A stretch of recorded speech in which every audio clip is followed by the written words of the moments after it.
ಎಲ್ರಿಗೂ ನಮಸ್ಕಾರ. Peaceful path ಯೋಗ ಚಾನಲ್ಗೆ ಸ್ವಾಗತವನ್ನು ಕೋರ್ತಾ ಇವತ್ತು ನಾನು ಲಂಬಾಸನ ಉಸಿರಾಟದ ವ್ಯಾಯಾಮವನ್ನು ತೋರಿಸ್ಕೊಡ್ತೀನಿ. ಲಂಬಾಸನ ಅಂದರೆ ಕಾಲುಗಳನ್ನು ಸಾಧ್ಯದಷ್ಟು ಸ್ಪ್ಲಿಟ್ ಮಾಡಿ ಮಾಡ್ತಕ್ಕಂಥ ಉಸಿರಾಟದ ವ್ಯಾಯಾಮ. ಇದು ಮಾಡೋದ್ರಿಂದ ನಮ್ಮ ತೊಡೆ ಸಂದುಗಳನ್ನು ಸದೃಢಗೊಳಿಸ್ಕೊಳ್ಳೋಣ, ನಮ್ಮ ಹಿಪ್ ಮತ್ತು ಹಿಪ್ ಮಸಲ್ಸನ್ನು ಸದೃಢಗೊಳಿಸ್ಕೊಳ್ಳೋದ್ರ ಜೊತೆಗೆ ನಮ್ಮ ಸೊಂಟದ ಭಾಗವನ್ನು ಸಾಧ್ಯ ಆದಷ್ಟು ಸದೃಢಗೊಳಿಸ್ಕೊಳ್ತಕ್ಕಂಥ ವ್ಯಾಯಾಮ ಇದಾಗಿರ್ತದೆ. ಬನ್ನಿ ಹೇಗೆ ಮಾಡೋದು ಮಾಡ್ಕೊಳ್ತಾ ಹೋಗೋಣ. ನೋಡಿ, ತಾಡಾಸನಕ್ಕೆ ಬರಬೇಕು. ನಿಮ್ಮ ಎಡ ಭಾಗದ ಮ್ಯಾಟ್ ಎಡ್ಜಿಗೆ ಬಂದು ನೋಡಿ, ತಾಡಾಸನ ಸ್ಥಿತಿಯಿಂದ ನಿಮ್ಗೆ ಎಷ್ಟು ಸಾಧ್ಯ ಆಗುತ್ತೋ ಅಷ್ಟು ಕಾಲುಗಳನ್ನು ಅಗಲ ಮಾಡ್ಕೊಳ್ಳಿ. ನಾನು ಮಾಡ್ತಾ ಇದ್ದೀನಿ ಅಂತೇಳಿ ನೀವು ಮಾಡ್ಕೊಳ್ಳೋಂಥ ಪ್ರಯತ್ನ ಮಾಡಬೇಡಿ, ಯಾಕಂದರೆ ಇದು ತುಂಬ ಸ್ಟ್ರೆಚ್ ಎಕ್ಸಸೈಸ್ ಆಗಿರ್ತದೆ.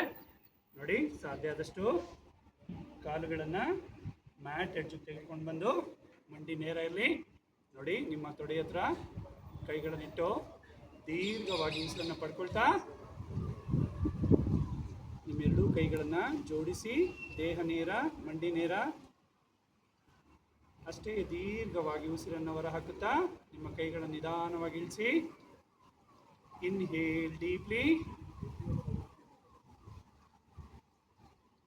Exhale deeply. ದೀರ್ಘವಾದಂಥ ಉಸಿರನ್ನು ಪಡ್ಕೊಳ್ಳಿ.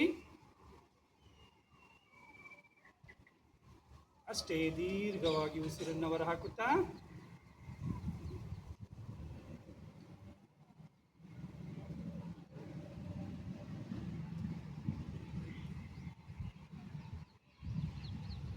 ಹೀಗೆ ಪ್ರತಿದಿನ 10 ಉಸಿರಾಟದ ಜೊತೆಗೆ ಲಂಬ ಉಸಿರಾಟದ ವ್ಯಾಯಾಮವನ್ನು ನಿರಂತರವಾಗಿ ಮಾಡಿಕೊಳ್ಳೋದ್ರ ಮುಖೇನ ನಮ್ಮ ದೇಹವನ್ನು ಸದೃಢಗೊಳಿಸೋಣ ಅಂತ ಹೇಳ್ತಾ ನದಿ ಮೂಲಗಳನ್ನು ಕಾಪಾಡಿಕೊಳ್ಳೋಣ.